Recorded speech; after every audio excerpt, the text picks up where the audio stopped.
Uncle భోజనానికి రండి అన్నట్టు ఆ గాడిదని కూడా మింగడానికి రమ్మని. ఈ పిల్ల తిట్లు విని 10 రోజుల్లో వాడు పారిపోకుండా చూడు. ఇదేమిటి ప్రసాదమా? కాదు, ఈ పూట మీ భోజనం. ఇంత కొంచెమా? నేను పాకే రోజుల్లో కూడా ఫుల్ మీల్స్ తినేవాడిని. అందుకే మీకు కొలెస్ట్రాల్ ఎక్కువైంది. దగ్గరుండి తక్కువ తినిపించమని డాక్టర్ గారు చెప్పారు కదండి. ఏ డాక్టర్? అలా తెలియనట్టు మాట్లాడితేనేమిటండి? పెళ్ళయ్యాక మనం మీ డాక్టర్ ఫ్రెండ్ ఇంటికి వెళ్ళినప్పుడు ఆయన ఏం చెప్పారు? మిమ్మల్ని డైటింగ్ చేయమని చెప్పారు కదా, వెంటనే మర్చిపోతారేమిటండి? ఇది డైటింగ్ లో లేదు, ఉపవాసంలో ఉంది. నిజమేనమ్మా, మరీ కొంచెం అన్నం తిని ఎలా ఉండగలడమ్మా? మీరు ఊరుకోండి. నా భర్త ఆరోగ్యం మంచి చెడ్డ అన్ని నేనే చూసుకోవాలి కదా. అది కాదు కళ్యాణి, అర్ధరాత్రి ఆకలేసి హరేమంటే ఎందుకు ఆకలేస్తుంది? ఫస్ట్ క్లాస్ విటమిన్స్ కలిపిన జ్యూస్ తయారు చేశాను. ఓ జ్యూస్ ఉందా?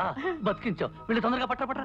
విష్ణు, నీ ఆరోగ్యాన్ని ఇంతలా చూసుకునే భార్య దొరకటం నిజంగా నీ అదృష్టమే. మరి ఎవరు అనుకున్నావో, షీఈ్ మై డాటర్. ఆహా, అన్నం కొంచెం పెట్టినా కొంచెం జ్యూస్ తీసుకొచ్చావు. థ్యాంక్స్. తాగండి. 20 పచ్చి కోకలు కలిపిండి తయారు చేశాను. నాకొద్దు అంకుల్. నో విష్ణు, తాగు. It's as good as medicine. అందులో ఐరన్ కంటెంట్ ఉంది, తాగే. ఐరన్ ఉందా? అయితే నువ్వు తాగు. చూడండి డాడీ, తాగమని చెప్పండి. విష్ణు, కమాన్ కమాన్ కమాన్. నాకొద్దు అంకుల్.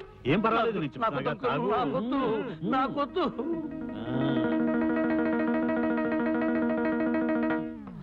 నీ ఫేస్ చూస్తుంటే ఇంకో గ్లాస్ లాగించేటట్టున్నావు. ఏమైంది? పచ్చిమిరపకాయ నవిలే మంట. నీకు మంట, నాకు చేదు. పర్వాలేదులే, పడుకోబోయేటప్పుడు బాగా పంచదార వేసుకుని గ్లాసులో పాలు తాగు, సరిపోతుంది. అలాగే అంకుల్. కళ్యాణి, పాలు తీసుకుని రూమ్ కురా.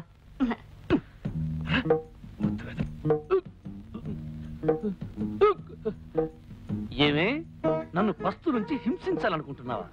నా కాకరకాయ రసం ఇచ్చి కడుపులో తిప్పేటట్టు చేస్తావా?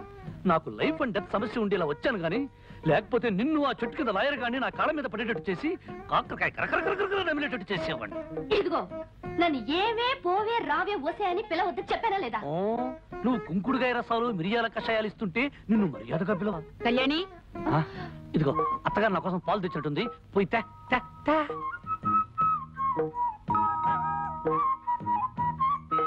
తొందరగా తీసుకురా. నాలుక గొంతు చేతుగా ఉంది, పంచదార ఎక్కువ వేసారో లేదో చూద్దాం. చూస్తా.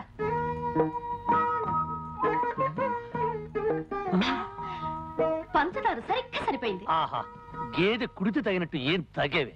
కుళ్ళిపోయిన ఉల్లిపాయ మొహం. నీదే అరిగిపోయిన పచ్చడి పండ మొహం. పోవే, దోమల వాళ్ళని జీడిపాకం ముద్ద. జింగిరి పింగిరి పొంగిరి టక్కరి లట్ట. ఏమిటి అంత పొడవుగా ఉంది? ఇంకా చాలా పొడుగుంది.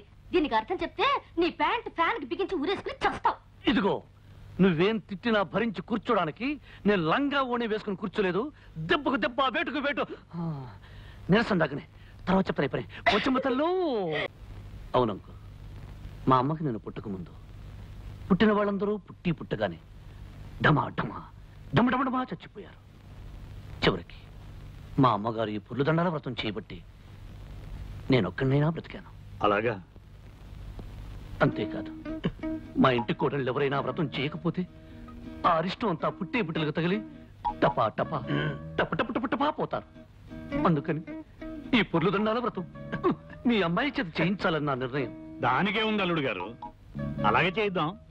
మరి నిర్ణయానికి కళ్యాణి ఒప్పుకుంటుందా అని? ఎందుకు ఒప్పుకోదు? నేను చెప్పి ఒప్పిస్తాగా. చెవిటాడి మీరనేది నేను 100 సార్లు గుడి చుట్టూ పొర్ల దండాలు పెట్టాలా? నా వల్ల కాదు. అలా అనకమ్మా, విష్ణు చాలా సెంటిమెంటల్ గా చెప్పాడు. నీకు పుట్టే పిల్లలు ప్రాణం లేకుండా పుడితే నేను భరించలేనమ్మా. నా మాట మీద గౌరవం ఉంచి ఇంకేం మాట్లాడకమ్మా. నేను చెప్పినట్టు చెయ్యి. Good girl. ఆనంద్, అమ్మాయితో అన్ని చెప్పాను, ఒప్పుకుంది. రేపొద్దుటే పొర్లు దండాలకు ఏర్పాటు. అలాగే బాబాయ్ గారు. చూసావా అంకల్, ఆ ప్లాట్ఫామ్ గాడు కావాలని కట్టుకథలు చెప్పి డాడీ నమ్మించి నన్ను రిస్క్ లో పడేస్తాడు. నువ్వు వాడి కడుపు నిండా తిండి పెట్టకపోతే ఏం చేస్తాడు? నీ మీద పగబట్టి నేను ఇలాగే అడిపిస్తాడు. అడ్జస్ట్ అయిపోమ్మా. నువ్వు కాసేపు కళ్ళు మూసుకుని రోడ్డు రోలర్ లాగా 4 సార్లు పొల్లు, నీకు పుణ్యము దక్కుతుంది. మనం ఆడే నాటకం కూడా బయటపడతాం.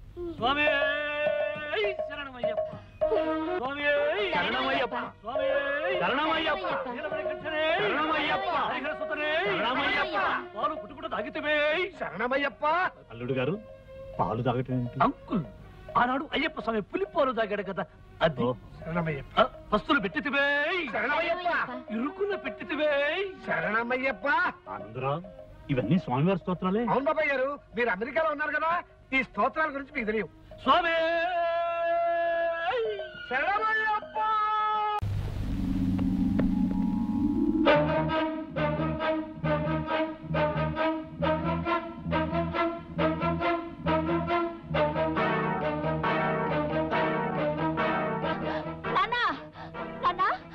కళ్యాణక మెళ్ళో తాళి పుట్టలేదు. ఏమిటి నువ్వు మాట్లాడేది? నిజమా? అవును నాన్న, కళ్యాణక మెళ్ళో తాళి పుట్టలేదు. ఎంత మంచివారు చెప్పావమ్మా. చాలు, ఈ పాయింట్ చాలు. వెంటనే పథకం రెడీ. ఈ విషయం అన్నయ్యకి చెప్పి ఆ విష్ణు గారు ఆట కట్టి. అన్నయ్య అన్నయ్య అన్నయ్య, ఒరే సోములు, అన్నయ్య ఎక్కడ?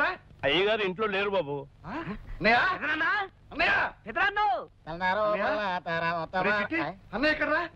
మరి కొండకెళ్ళడానికి గుండు కొట్టించని డబ్బులు ఇస్తారా? ఆస్తి మంది అవ్వాలే కానీ నిన్ను అన్ని కొండలకి తీసుకెళ్లి గుండు మీద గుండు కొట్టిస్తారు వేదవా. చెప్పక్కడికి వెళ్ళాడు. పొద్దున్నే లేటండి, వాకింగ్కి వెళ్ళారండి. నువ్వు అటువైపు, నేను ఇటువైపు వెళ్తాను.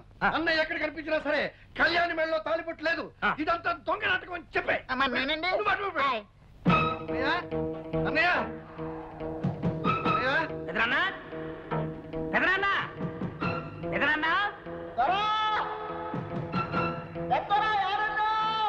అన్నయ్య అన్నయ్య ఎదురన్నా ఎదురన్నా అన్నయ్య అన్నయ్య దొరా దొరా ఏడున్నావు దొరా? అన్నయ్య నిజం బయటపడిపోయింది. కళ్యాణికి పెళ్లి కాలేదు. ఆ వచ్చిన వాడు ఎవడో సెటిల్మెంట్ దొంగ వెళ్ళిపోయి ఉంటాడు. వాళ్ళు ఆడుతున్నది నాటకం అన్నయ్య. ఏమిట్రా నీ పిచ్చివాగుడు? ఇది పిచ్చివాగుడు కాదన్నయ్య. కళ్యాణి మెడలో తాలిపట్టు లేదు. కావాలంటే నువ్వే స్వయంగా వెళ్ళి చూడు. దొరా దొరా ఏడున్నావు దొరా? విష్ణుబాబు, నువ్వు దొంగ బాబు అన్న విషయం తెలిసిపోయింది. కళ్యాణమ్మ మెళ్ళలో తాళిబొట్టలేదన్న విషయం ఇంట్లో వాళ్ళందరికీ తెలిసిపోయింది. ఈ విషయం పెద్దయ్య గారికి చెప్పడానికి వెళ్తున్నాను. నువ్వు వెంటనే ఊరు వెళ్ళిపోవచ్చు. చెప్తా.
అంకుల్, కురుక్షేత్రం డ్రామాలో పడక సీన్లో శ్రీకృష్ణుడు ఎలా పడుకుంటాడు చూపించమంది. చూపిస్తున్నాను. ఎలా ఉంది పొజిషన్ అంకుల్?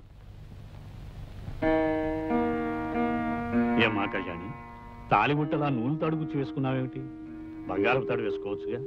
సిటీలో గోల్డ్ చైన్ ఆర్డర్ ఇచ్చాం అంకుల్. 2-3 రోజుల్లో కరెక్ట్ చేసుకోవాలి కదా కళ్యాణి? అంకుల్, మీరేమిటి ఇలా వచ్చారు?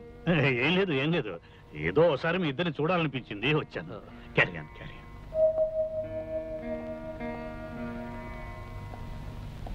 నిజమేమిటో ఇప్పుడు అర్థమైందా అన్నయ్య?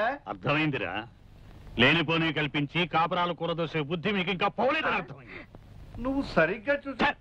మీ తండ్రి కొడుకులు ఇద్దరు ఏదైనా పిచ్చాసుపత్రిలో విన్నారుగా, వెళ్ళి చారండి.